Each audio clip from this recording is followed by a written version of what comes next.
Hello, I am here with Kevin Taylor, who is a 2016 candidate for Sheriff of Pinal County. Thank you so much for joining us, Kevin. Tell us a little bit about yourself. Well, thank you very much for having me. Well, my name is Kevin Taylor. I am a candidate for Pinal County Sheriff.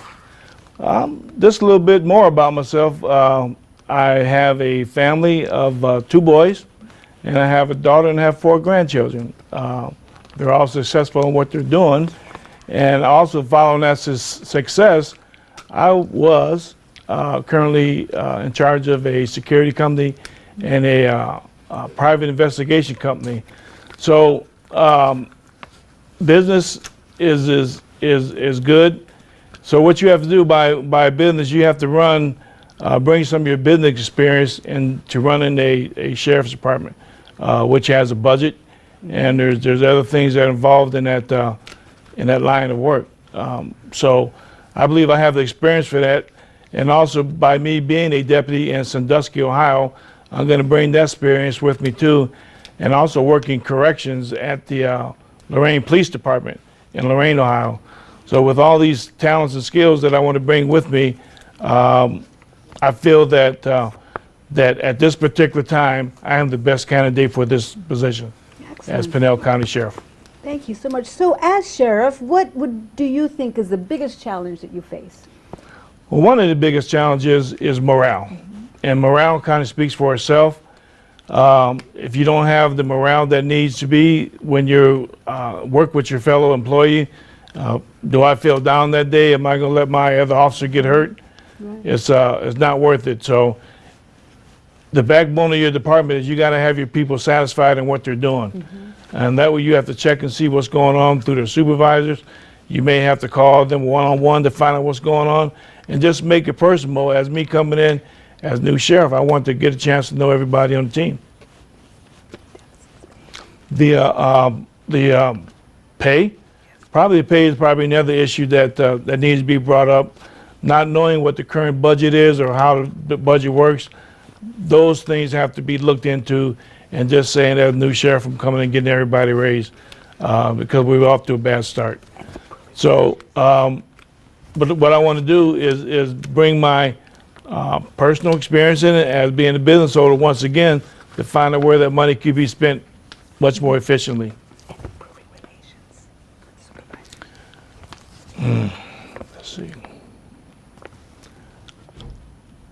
Well, thank you so much. Now, can you describe for me the current attitude and morale that's in the sheriff's office, and tell me a little bit about that, the attitude and the morale? The attitude of the sheriff's department right now is at an all-time low. And what I'm doing is taking the information from the officers that are calling and asking questions. They will not identify their name, which is fine, but they just want to get a feel about, well, you know, our morale is really terrible. What can you do to change that? And first of all is to find out what team that they're under with their supervisor and find out who may be, you know, feeling bad, or, you know, what can we do to bring the morale up? Because if you don't have everybody working together, you know, you're wondering, well, can I trust this guy, you know? So you got to have the morale booster up, whatever you got to do it, find out what they want, and just take it step by step. You're not going to be able to please everybody, but you can start out with a few. Excellent. And we've heard from the Board of Supervisors regarding what their stance is with regard to the budget shortages. What can you do to address the pressing need to improve the pay of all employees at the Sheriff's Department?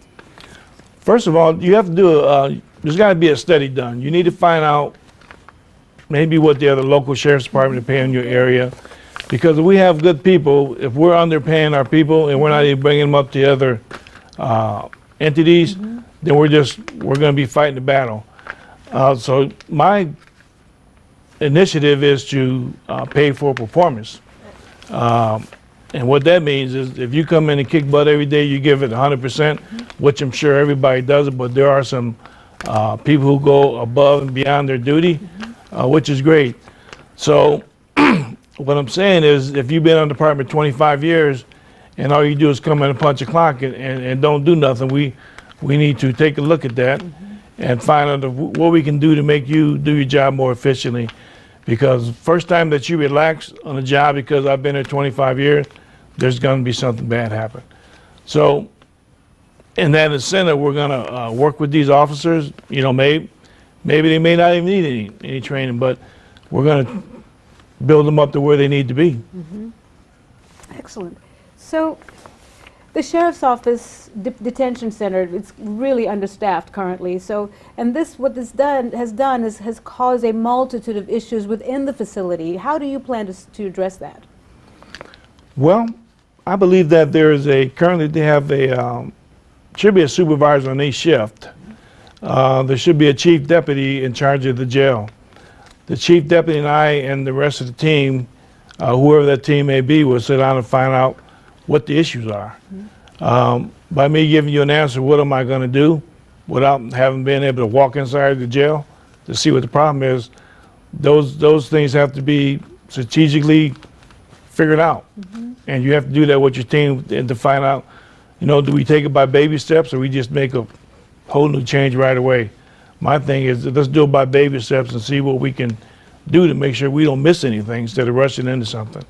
So that's a very good question, and I'd just like to look more into that once we look at it, Sheriff. Excellent. And finally, volunteers are, as you know, are a precious resource to any organization. So what changes, if any, would you propose to our current volunteer program? The volunteer program is an asset to the Pinal County Sheriff's Department. There's agencies out there that know what they're doing because they're out there every day. They're out there looking for somebody. They're out there just learning the area versus having a deputy who does the road every day, not familiar with what's going on out there, and have him hurt himself or herself. I wouldn't want to take a risk in that. I believe the Pinal County should have their own search and rescue team, and we also should use the ones who want to volunteer. Because, like I said before, they know that desert a lot better than we do. And with the help of them, I think we can unite this thing back together and use those volunteers, because it's also going to save on manpower. It's also going to save on spending the money, because these organizations that are interested now, they train their own people, they certify their own people, and they foot their own bill, which is a great asset to the department. Thank you so much, Mr. Taylor, for joining us, and good luck with your candidacy, and we hope that you, in November, will be the new sheriff of Pinal County. Thank you very much for having me. Thank you.